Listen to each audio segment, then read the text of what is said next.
Hey church, we're going to be continuing walking through 2 Corinthians. We'll be in 2 Corinthians 3.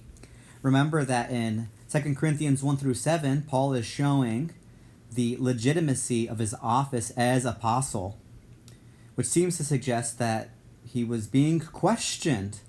And Paul explains that he has brought comfort to the Corinthians, and it's through Paul, by the grace of God, that the gospel has been spreading, which is a few ways that he shows his apostleship to be legitimate and that he himself has been commissioned by God. And we continue this train of thought here in verse 1 of chapter 3. Are we beginning to commend ourselves again? Or do we need, as some do, letters of recommendation to you or from you? So you have a couple of rhetorical questions here. Are we beginning to praise ourselves? Do we need letters of recommendation from you? Which, as we'll continue to see, the answer is no. We don't need letters of recommendation from you to prove our apostleship. We don't need this. Why? Well, because you yourselves, the Corinthians, are our letter of recommendation, written on our hearts to be known and read by all. And you show that you are a letter from Christ, delivered by us, written not with ink, but with the Spirit of the living God, not on tablets of stone, but on tablets of the human heart. Right? Paul is saying he's comparing and contrasting the old covenant and the new covenant, and we see the promises of the new covenant is that God would transform the inner person. He would give them new hearts and write the law on their hearts, and they would have an ability and a desire to worship God and walk in his ways.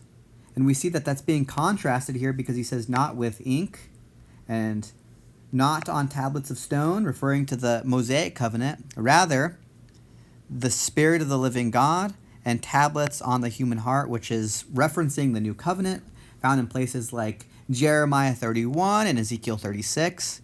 And Paul is saying that your lives have been transformed by the power of these new covenant realities that have come about through the preaching of the gospel.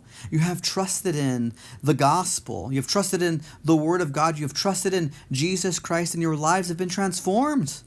You've been given new hearts, which is evidence that the work that I'm doing as an apostle, Paul says, is legitimate and that I am commissioned by God. Look at your lives and see how it's been affected by the gospel.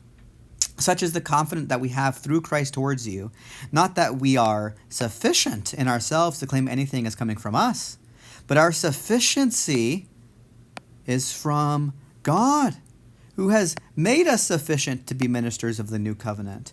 Once again, you got this contrast, not of the letter, but of the Spirit. For the letter kills, but the Spirit gives life. He'll continue to contrast this idea between the letter and the Spirit, and we'll continue to see this theme traced out in this section in 2 Corinthians 1 through 16. But for now, let's notice that he says his sufficiency isn't in and of himself. He's not a minister of the new covenant because he is somehow better or superior to others. Their lives haven't been transformed because of who Paul is, but because of who God is, and God is working through Paul as he declares the gospel. And I just think that's a helpful reminder for all of us as we go about our ministries, as we go about our life, that it is God working through us.